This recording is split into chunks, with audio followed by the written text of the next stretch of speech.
Hey everyone, this is Jackie Cooper with Crypto Mom 2 Talk Show, and I want to thank everyone for being on this episode. Definitely like and subscribe so you can see and hear when other conversations are happening and when I drop other shows. So I definitely want to say that these shows are not financial advice. You need to invest at your own risk.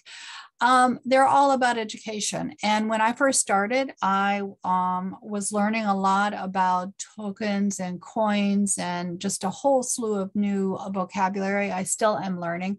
And a friend of mine in South Africa shared this video with me. And I wanted to share this with everyone who's following me because this is a really great overview video. So I'm going to share it and then we're going to have a conversation while we watch because there's a lot of great information on here. And I definitely believe in sharing back. So this is called crypto coin versus token, the differences and examples. So it's only 7 minutes long. Let's give a listen and let's see what we learn.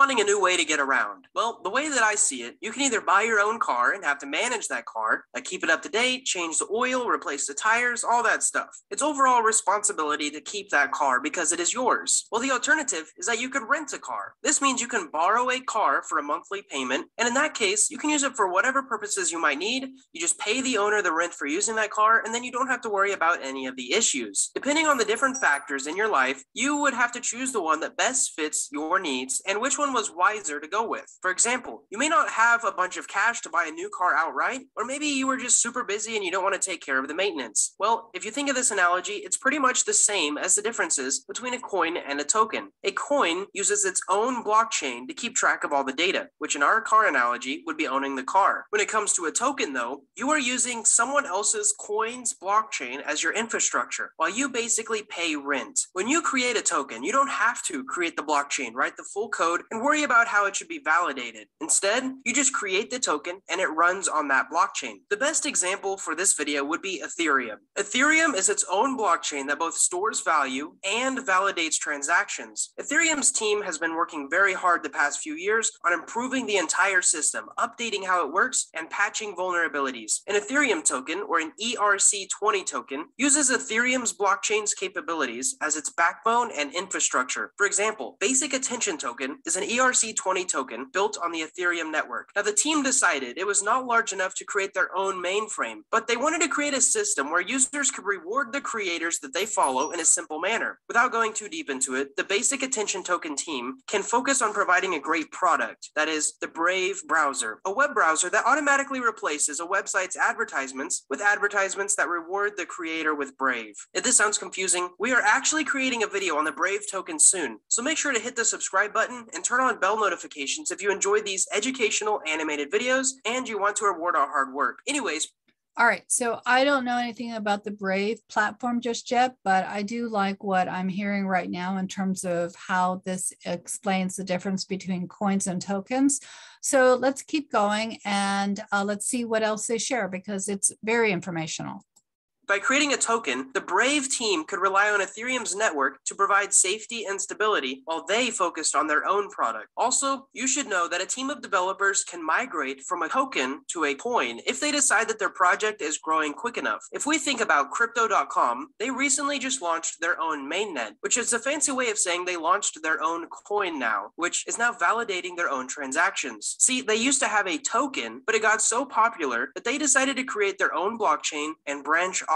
So here's an important thing. You can't convert a token straight into a coin. You can create a coin that functions the same way and then create a bridge that will allow users to swap out their previous tokens for the new coins. In some cases, some coins like Leo are tokens on multiple networks. For example, Leo is on the Ethereum network, the Binance Smart Chain network, and the Hive network. Another important thing to know is that some coins are represented. Okay, so what I want to mention is that if a coin is on more than one network, when you're buying that coin or investing in that coin, and let's say you're using MetaMask or one of the other platforms to move coins, you need to make sure that you are aware of where you're sending that coin, so that way you don't actually end up not sending it to the proper place.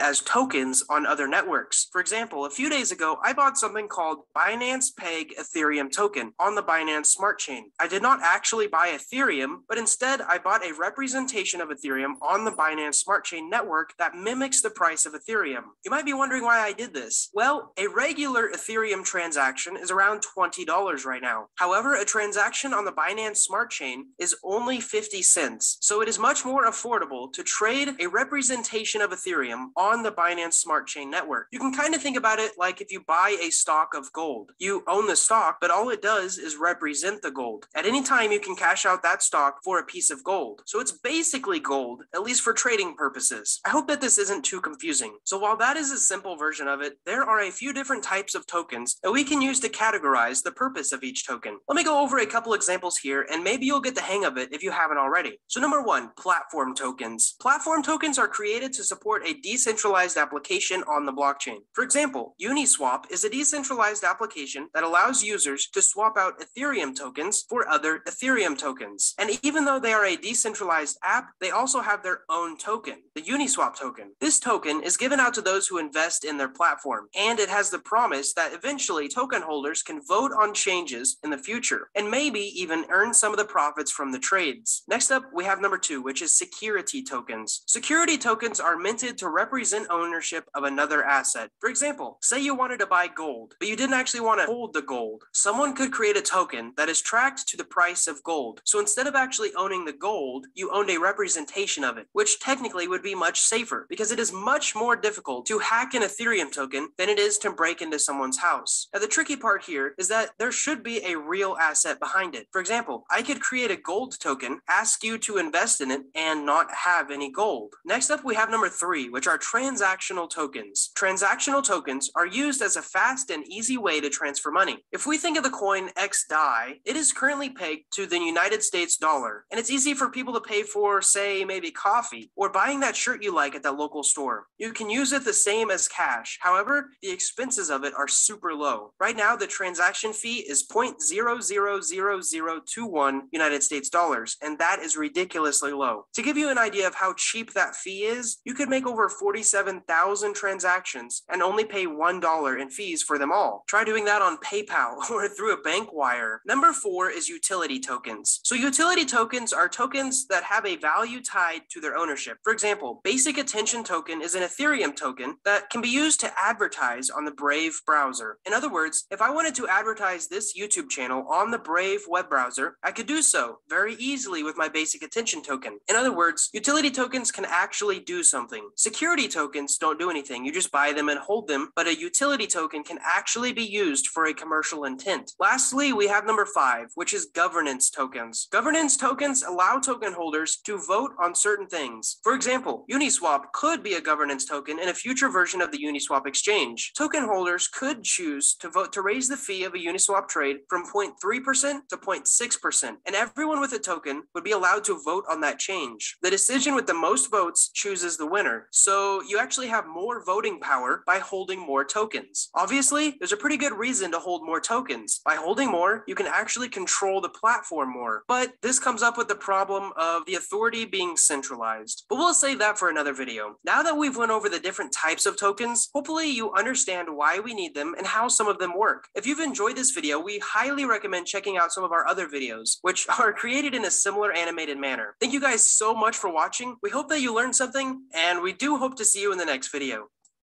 So this video was great, but as you can see from the poster board here, there's a lot going on, from platform tokens to security tokens to transactional tokens to coins versus tokens to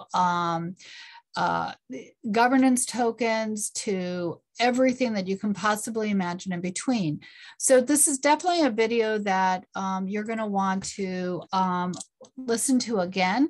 And this is why when we have legislation going on, both at the, the state level, federal level, or even, in other countries, it's not an easy area. This is very complex. So there's all these different layers. So especially when you are starting your altcoin journey, and you are looking at investing in any of these coins or tokens, you need to look at the white papers. You need to look at what the purpose is for each of these entities, because again, even though these shows are not financial advice, and there is definitely risk involved whenever you go onto the blockchain. So it's really important that you do your research, because even though many of these tokens and these platforms are true, are honest, there is what we call rug pulling, where things do happen where you put money in and then all of a sudden you find that a platform's closed down.